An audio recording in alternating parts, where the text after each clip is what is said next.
Imagine scoring 60 points without even dribbling the ball more than 11 times. Sounds like a video game stat, right? Well, it happened. And it wasn't a glitch. It was real. It was unstoppable. It was surgical. It was Klay Thompson. In just 29 minutes, Klay Thompson did something that broke basketball logic. This isn't just a highlight reel. This is basketball poetry, written in fire. Picture this. December 5th, 2016. Oracle Arena is buzzing with that typical Warriors energy. The crowd expects greatness. But nobody, not the fans, not the commentators, not even his teammates, could have predicted what was about to unfold. We're talking about a performance so pure, so efficient, so fundamentally perfect that it redefined what we thought was possible in professional basketball. This wasn't just a great game. This was basketball played at a level that transcended the sport itself. Before we break down the impossible, don't forget to subscribe to Think Official. That's FYNK, Think Official, your go-to channel for in-depth NBA history, iconic career breakdowns, and the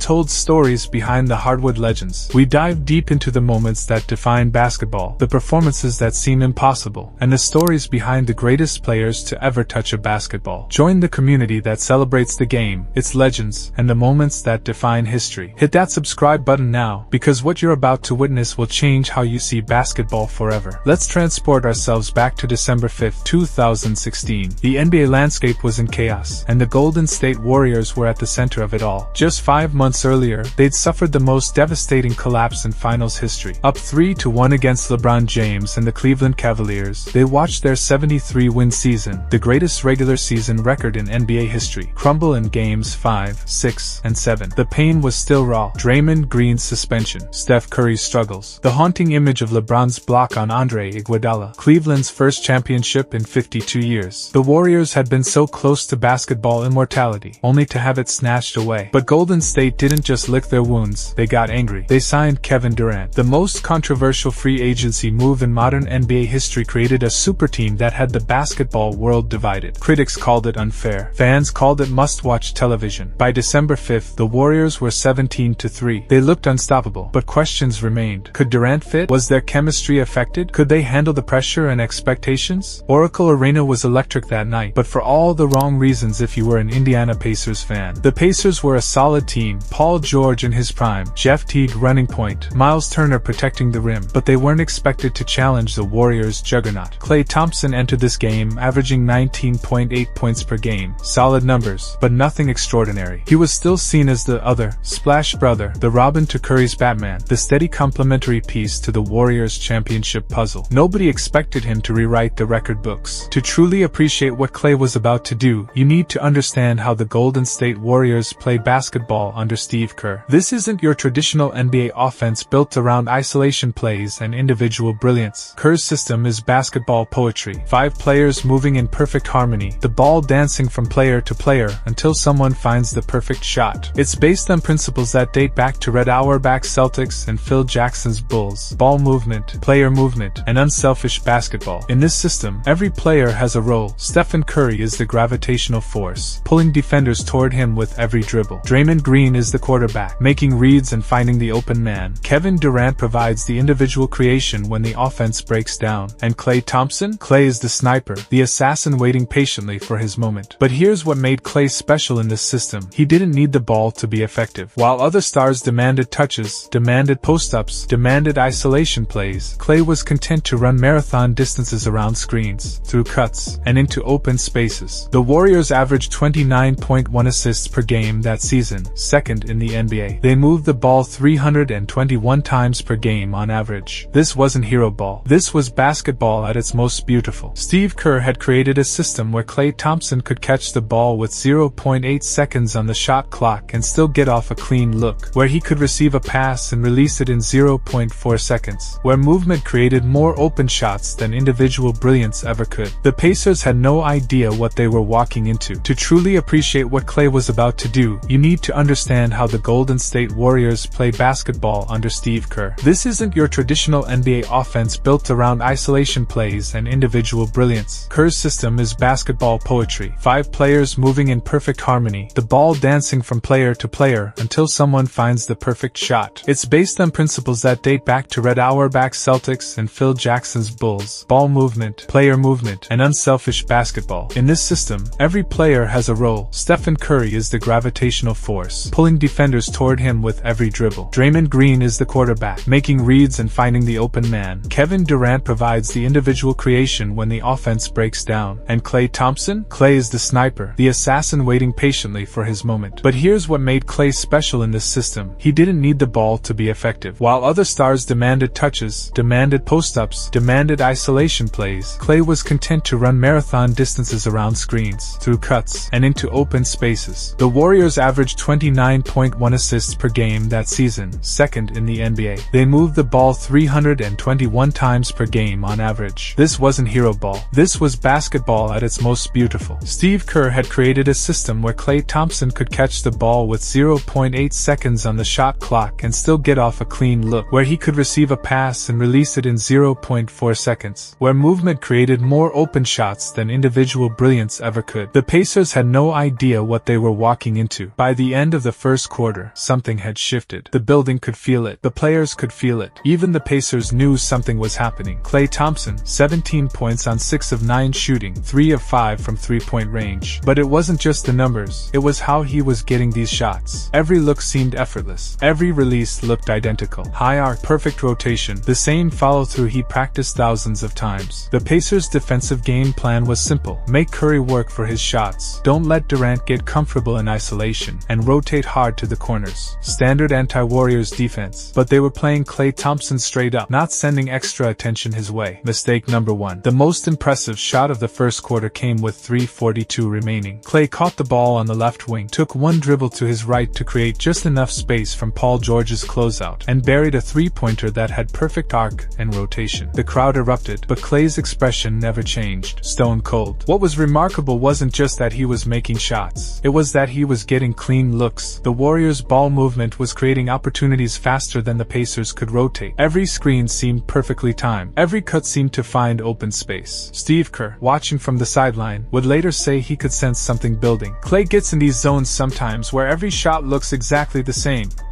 You can just feel it when he's locked in. The quarter ended with the Warriors up 37-28, and Klay had outscored the entire Pacers team by himself through the first 8 minutes. Still, 17 points in a quarter was great, but not unprecedented. Klay had scored 37 in a quarter before. This felt like the beginning of a good game, not a historic one. How wrong we all were. The second quarter is where Klay Thompson entered basketball mythology. It started in another three, this time from the corner. The pass came from Sean Livingston, who'd found Klay cutting perfectly behind the defense. 4:12 left, back-to-back threes within 30 seconds. The first off a screen from Zaza Pachulia. The second in transition after a Pacers miss. The Oracle Arena crowd was on its feet. This wasn't just good shooting, this was supernatural accuracy. Every shot had the same perfect arc. Every release looked effortless. But here's what was really incredible. Klay was barely dribbling. These weren't created shots. These weren't step backs or isolation plays. These were pure catch-and-shoot opportunities created by perfect team basketball. Frank Vogel, the Pacers head coach, called timeout with 3:45 left in the quarter. His team was down 15, and Klay Thompson was single-handedly destroying their defensive scheme. "We tried switching, we tried going under screens, we tried face guarding him," Vogel would say after the game. Nothing worked. He was getting clean looks because their ball movement was perfect, and when Klay gets clean looks, the timeout didn't help. Klay scored 7 more points in the final 3:45 of the quarter. By halftime, Klay Thompson had 40 points on 14 of 20 shooting,